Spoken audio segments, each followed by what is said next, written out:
Assalamualaikum warahmatullahi wabarakatuh. Perkenalkan, nama saya Dertiwi Fizia Marsa dengan NIM 22042334. Di sini saya akan memaparkan materi tentang analisis uji prasyarat pada penelitian kuantitatif.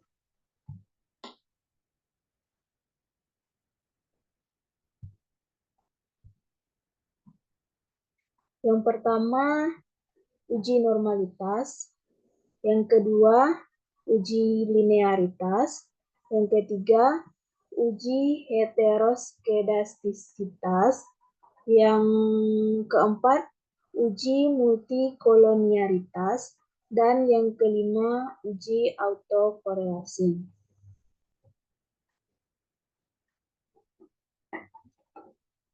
Yang pertama, saya akan membahas uji normalitas. Uji normalitas digunakan untuk menentukan apakah data yang dianalisis mengikuti distribusi normal. Hal ini penting karena banyak teknik statistik, termasuk regresi linear, mengasumsikan bahwa data berdistribusi normal. Metode yang umum digunakan, yang pertama, uji Kolmogorov-Smirnov, menguji apakah sampel berasal dari distribusi tertentu atau normal. Jika p-value lebih besar dari 0,05, data dianggap normal. Yang kedua, uji Shapiro-Wilk, lebih sensitif pada sampel kecil. Value yang lebih besar dari 0,05 menunjukkan normalitas. Yang ketiga, grafik.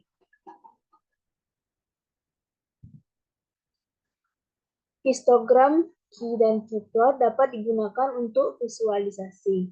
Data yang normal akan membentuk distribusi lonceng pada histogram dengan garis lurus pada Q-plot. Interpretasi. Jika data tidak berdistribusi normal, dapat dilakukan transformasi data atau menggunakan metode statistik non-parametrik. Yang kedua, uji linearitas. Uji linearitas bertujuan untuk memastikan bahwa hubungan antara variabel independen dan dependen adalah linear. Hubungan yang tidak linear dapat menghasilkan kesalahan prediksi yang signifikan. Metode yang umum digunakan. Yang pertama, scatter plot. Memvisualisasikan hubungan antara variabel. Jika titik-titik membentuk pola yang mendekati garis lurus, maka hubungan dianggap linear. Yang kedua, analisis regresi. Melihat nilai R kuadrat atau conversion determinasi. R kuadrat yang mendekati 1 menunjukkan bahwa model menjelaskan sebagian besar varians dalam data. Interpretasi. Jika hubungan tidak linear, pertimbangkan transformasi variabel atau penggunaan model non-linear. Yang ketiga, uji heteroskedastisitas. Uji ini digunakan untuk mengevaluasi apakah varian residual atau error dari model regresi bersifat konstan atau homoskedastisitas atau tidak heteroskedastisitas. Heteroskedastisitas dapat menyebabkan estimasi confusion yang tidak efisien. Metode yang umum digunakan, yang pertama, uji Bespagan, menguji apakah varians residual tergantung pada variabel independen. Yang kedua, plot residual, memplot residual terhadap nilai yang diprediksi. Jika terdapat pola, misalnya penyebaran residual yang meningkat atau menurun, maka menunjukkan heteroskedastisitas. Interpretasi. Jika heteroskedastisitas terdeteksi, bisa dilakukan transformasi data atau menggunakan estimasi robust atau memperbaiki model. Yang keempat, uji multikolonialitas. Uji ini digunakan untuk mendekati adanya korelasi tinggi antara variabel independen dalam model regresi. Multikolonialitas dapat menyebabkan confusion regresi menjadi tidak stabil dan sulit diinterpretasikan.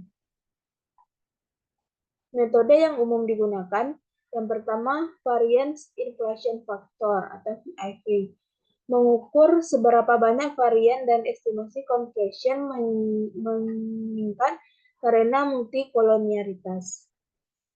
Nilai VIF di atas 10 menunjukkan potensi masalah multikolonialitas. Yang kedua, kolerasi, melihat matriks kolerasi antar variabel independen.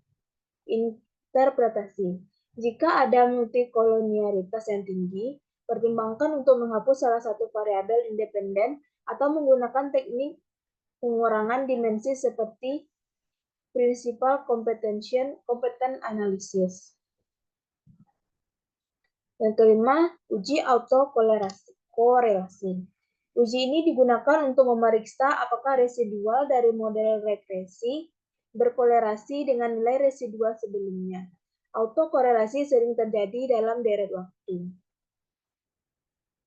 Metode yang umum digunakan, yang pertama uji Darby-Wakefield, mengukur autokorelasi residual. Nilai di dekad 2 menunjukkan tidak ada autokorelasi, nilai di bawah 1 atau di atas 3 menunjukkan autokorelasi yang signifikan.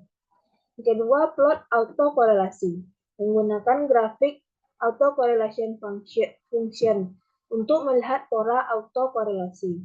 Interpretasi, jika autokorelasi terdeteksi, pertimbangkan untuk menggunakan model regresi yang lebih kompleks seperti ARIMA untuk data deret waktu.